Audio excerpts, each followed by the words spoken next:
Kevin Jackson Radio Show. Welcome back, everybody. Kevin Jackson here. It's the Kevin Jackson Show, KJRadio.com.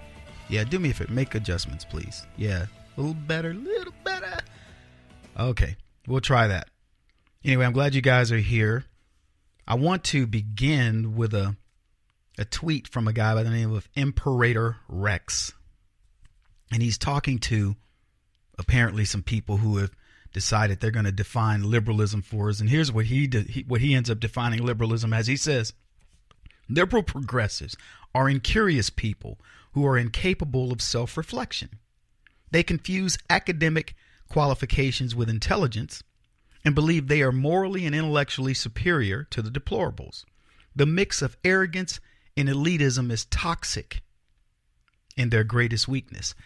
And I wrote him back and said, there's no wonder they call you the Imperator. Because what a great summation of leftism. That's what they are. These progressives, they really believe they're better than you. You know, here's the funny thing. We were talking about this over the weekend. And I said, I have friends, people that I've met. I met a guy recently, I'll give you an example, at a Lowe's. He saw me, he's like, hey, you're Kevin Jackson. I was like, yeah. And so he's excited. He calls his wife, hey, you never guess who I'm standing here with. And she's like, I have no idea. And then she's a huge fox washer. And he tells her, and she's like, oh my gosh. So he hangs up and we talk for a few minutes. And he says, hey, look, I'd love to golf with you or spend some time at some point. Because we got on the subject of golf. And I said, yeah, I'd love to. I just haven't had a chance to. So he says, hey, I'm a member of the country club. I'll take you over. And we golf together. And it's funny. So we're talking politics, of course, insider stuff, hey, Kevin, tell me about so-and-so at Fox News, whatever. He's asking questions. And of course, I'm only telling him what is public domain. But we have this discussion. And then he says, hey, you like barbecue? And I'm thinking, this is why I love conservatives. This is a white dude asking a brother, do I like barbecue? Of course I like barbecue. So he's like, look, I'm a pit master. Love to make barbecue. Love to have you, the family come over, whatever. Okay, cool. Done. But then he ends it by saying, hey, listen, would it be okay if I invited a few friends that are fans of yours? I'm like, no problem. Now, I personally find it very funny. Number one, that the guy recognized me and he's excited about the idea of hanging out. We hang out together and he's even more excited. And now he wants to expand, the universe. And I would be, and I find this very funny because I've been to the parties where the guys, like you go to a Hollywood gathering and the big names are there and you're a nobody. I would be the centerpiece of this party. And it just cracks me up because I don't think of myself that way. But leftists, they thrive on that. They want to figure out, how do I take my celebrity and make more out of it? I had a guy come to my house. He did some maintenance. A wall had to be cut because of a problem with the bathroom. It was the piping was leaking. The pipes were leaking.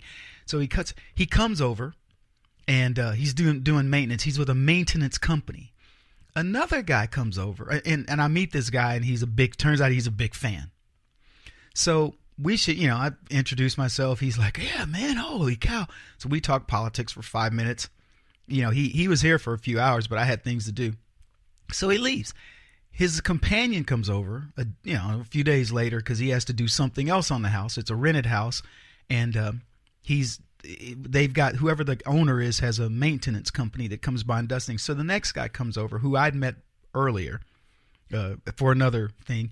And he says to me, hey, Mitch came back to the office. And he was like, do you know whose freaking house I was just at? And he's, he's like completely freaked out. And the guy's like, yeah, Kevin Jack. He's like, yeah, man. And he's just going on and on and on. So anyway, hopefully I set the stage of all of this. But here's the point. It means nothing.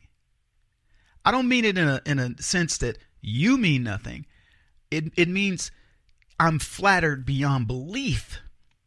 But to me, there's nothing. I don't see my opinion meaning anything more than yours. When I started my brand, here's what I said to myself. I said, when you do this, you are speaking for the voiceless people in this country.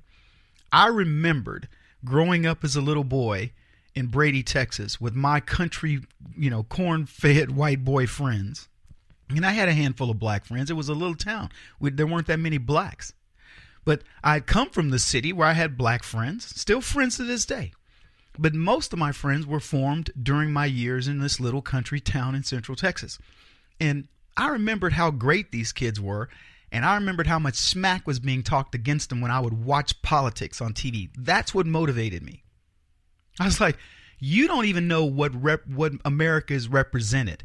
And let me tell you, I went from little town to little town in southern state to southern state, and I have never been disrespected to the degree that the left wants you to believe. As a black man, I've been disrespected, and I was offended on behalf of my friends. I'm not fighting for them necessarily, but what I am fighting for is my belief in them. And that's the difference. And so when I started this brand, the Black Sphere brand, which we've transitioned over to just Kevin Jackson for the most part. But when I started this brand, it was, I'm going to give voice to Robert Riggs, to Daryl Probst, and to Calvin Evans, and all these other friends of mine who would die for me. And the left says, no, they're racist. That's why I did it. It wasn't because I thought, ooh, I'm going to be a big star, whatever. They wanted me to come back to my hometown and get a key to the city. And I haven't done it yet, but I will eventually.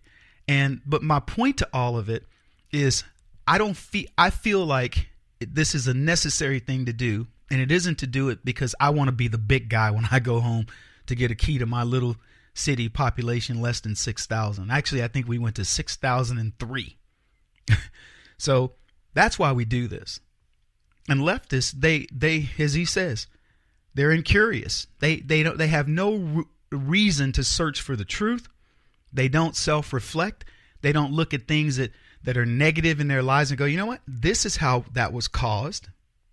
And they do believe that because they've got some sort of book sense, because they can quote Shakespeare, that makes them some amazing people. They're dumb. They really are. And what I'm going to do is I'm focusing today on what it means to be American and how we represent the country, and how if we allow them to continue to gain a foothold, America will not be a better country. So we'll be talking about race when we get back. Gillibrand, we got Al Franken, a lot to cover, folks. You listen to the Kevin Jackson Show. This is the Kevin Jackson Radio Show. Do you owe back taxes to the IRS or state? The secret to avoiding the IRS nightmare is to seek professional representation. My friends at Security Tax Associates provide the most cost-effective and ethical representation in the industry while helping to avoid seizures, levies, and wage garnishments. Security Tax Associates is here to ensure that the appropriate steps are taken to permanently eliminate any possibility of future tax burdens once and for all. For a free, no-obligation consultation, contact Security Tax Associates, 844-779-4177. That's 844-779-4177. 844-779-4177. Or visit them at securitytaxassociates.com.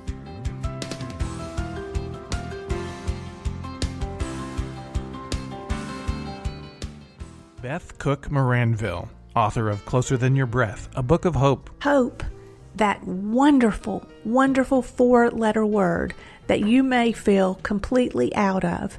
I wrote this book to give you great hope. It's not too late. If fetal position is an all too familiar place for you, I understand. If the next 60 seconds are too long, this book is for you. Wherever you are right now, whether you're dealing with divorce or death or sickness, take hope. You are going to make it through this pain. Don't roll your eyes. I've walked this road and I know it. The best is yet to come. Closer Than Your Breath, a book of hope from author and speaker Beth Cook Moranville, can be found on Amazon.com or Kindle.com. For more information, visit closerthanyourBreath.com or on Facebook at Closer Than Your Breath.